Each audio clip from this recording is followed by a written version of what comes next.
Hey, good afternoon. This is Richard Hsu, host of Hsu Untied. Today I'm very pleased and thrilled to have with me as my guest Jake Kling, who's a partner at Wachtell Lipton. Jake, welcome to the program. Thanks, Richard. Thanks for having me. Now, Jake, you definitely have one of the more unusual undergraduate degrees I have come across. And so I want to ask you, looks like a degree in mathematical econ, but it sounds like it's probably mostly math. Tell me a little bit about why you chose that major and so forth. Yeah, sure. It's sort of a hybrid between math and you go about half math, half economics. When I was growing up, I always liked math in high school. My dad actually was going for a PhD in math and ended up dropping out to become a corporate lawyer. So Oh, I followed a similar path, but I was never as hardcore as he was. He would be like reading math textbooks on the beach on vacations when I was a kid. I went to Brown where it's sort of like make your own adventure. There's not a lot of course requirements, so that created flexibility to take what you were interested in. And when I was a freshman, I took a class in microeconomics, which I found fascinating, and I took I think it was an advanced calculus class, which that was sort of similar to what I've been studying in high school. And I discovered this major that was out there that was sort of half math, half economics, and I ended up pursuing it. It was a great mix of both. yeah. Well, how far did your math side of the classes go? How advanced did you get? Yeah, it's a good question. Advanced enough to know it was time to stop. Um, I I took linear algebra, I took differential equations, a couple of statistics and econometrics classes, and then I took this class, real analysis, which was basically sort of the first really hardcore pure math class where it's just proof based Yeah. and you're essentially proving the theorems that are the bedrock of calculus. Yeah. And I found that class fascinating. I did come away with it thinking that was as far as I could continue in pure math, but it also actually in an odd way turned me on to the law in some ways because it Huh. was a very analytically rigorous Mm. course. It was probably the hardest class I've ever taken, at any level of education, including law school. You had to prove everything. You took nothing for granted, and in some ways that bears some similarities to sort of the logical system that the law strives to be. Mm. And so I found that to be a fascinating class. That's as far as I took math. And then on the economics side, I took a lot of economics classes. They tended to be the more kind of quantitative or math oriented Hmm. um, classes. So a lot of game theory, a lot of advanced microeconomics, econometrics type classes. Mm. I take it you didn't write any theses or anything like that, or any thesis in college. I didn't write. I don't think I wrote one in college. Yeah, I wrote papers in law school, but yeah, not in college. Yeah. Well, when did you make the cut over to law school, or when did you decide that you wanted to go to law school? Yeah, it's a good question. I think it was probably the summer after my junior year of college. I spent a summer, so I was interested in math and economics, um, but I was also interested in the law. I took a class on law and economics at Brown, and I found that fascinating. It was learning about how the law could impact economic ordering, financial transactions, Mm. studied things like the Coase theorem, Mhm. and which the theory under the Coase theorem is that in a there are no transaction costs or externalities, then the distribution of legal rights is irrelevant. To that parties will bargain for the ultimate for whatever's the efficient outcome. Then you look at, how that may not hold, and there are transaction costs, and so the law does in fact affect um, economic efficiency. So that got me interested in the law, but I spent a summer trying out a job in finance, and I worked at what was then Merrill Lynch and their M&A group Mm. uh, in investment banking, and it was a great job. I had a ton of fun.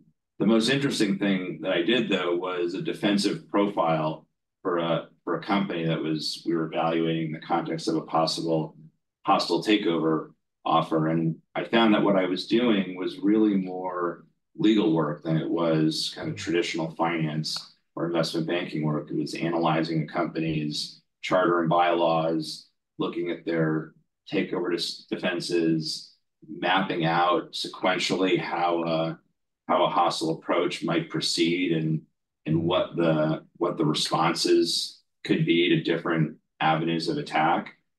So that project really turned me on to law school, and then I took the LSAT and decided to go to law school right out of college. So before you made that decision, what was your career goal, or did you have one before that? I think at that point I was probably too young to really have a specific career goal in mind, but I thought investment banking would be interesting. Again, I like finance. I like corporate finance in college. It appealed to sort of the mathematical and economic side of my education. Um, and that's probably the path that I would have gone down had I not gone to college to law school. Uh, but again, after that summer experience, I sort of decided law school was the right choice for me. Did your dad help you in that decision? Did you consult with him at all? Since I assume he had been a corporate lawyer at this point in his career. Yeah, yeah, he was at that point still practicing. He's retired now, but Mm. yeah, I did, and he was very. He's always been very supportive, but also not pushing me in any Yeah, one direction. And I think yeah. he wanted me to explore different career paths, and he obviously, spent a lot of time with investment bankers, and many of whom were former lawyers, especially kind of his generation. That was a more common um, career trajectory to go from law to into investment banking. So I think he was encouraging both of trying other things, and then when I ultimately decided that law school made sense, he was very supportive of that too. Did you ever talk math with your dad?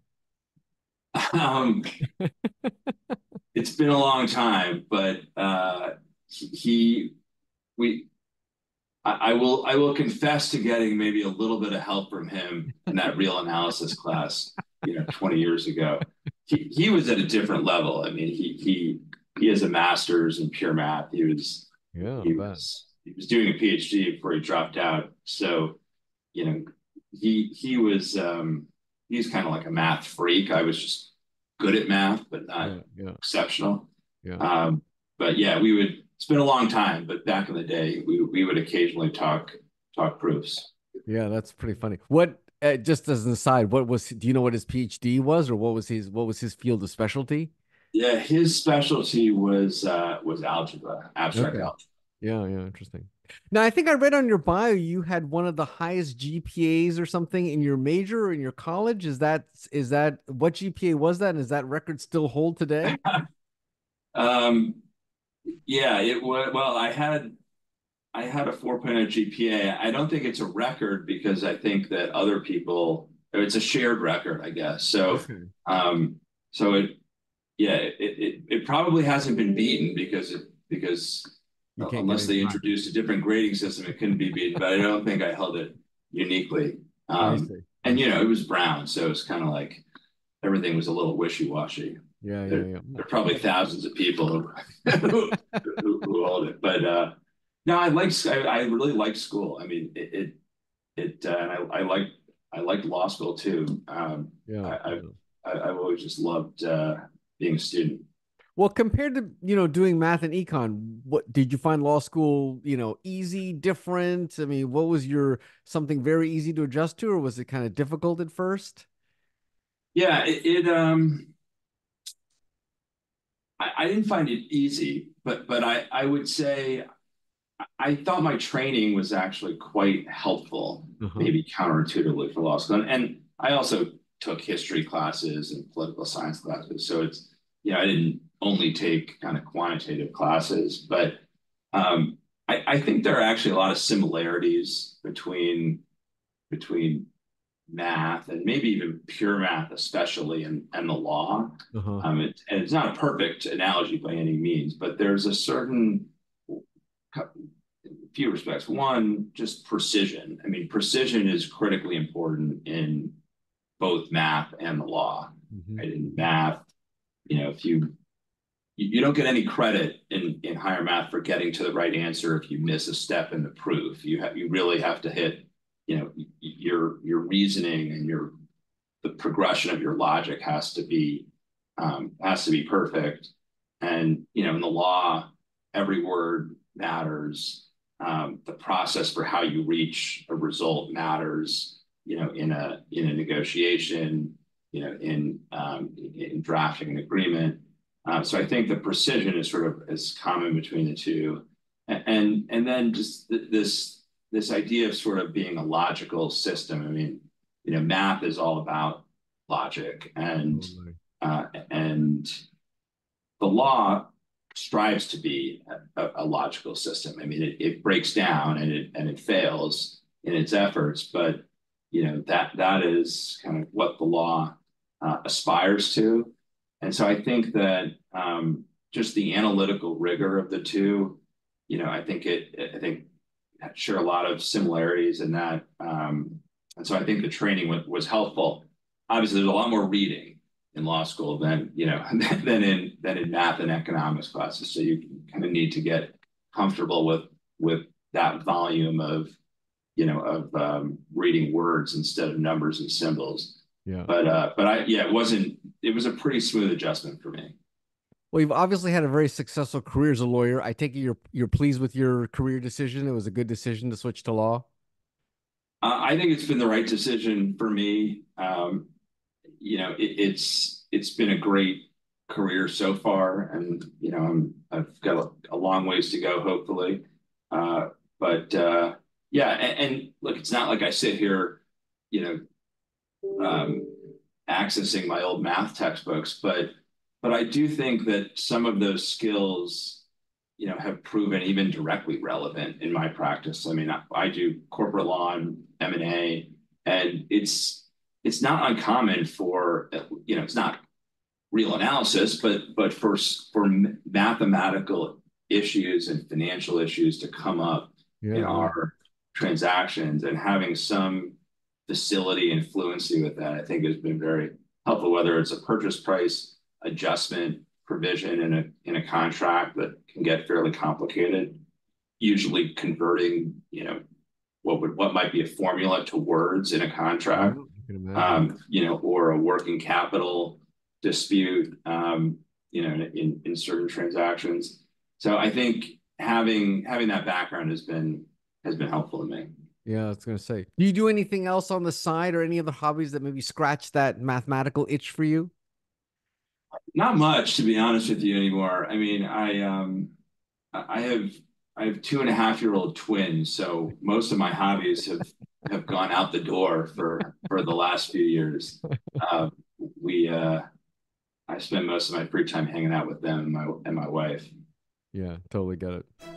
Well, Jake, this has been a fascinating conversation. I really appreciate your taking the time as a fellow science math guy myself. It's always interesting to hear a story about somebody how they go into law, and yours was especially interesting. So thank you so much. Absolutely. Thanks so much for having me. This is Richard Hsu and Jake Kling. Thanks.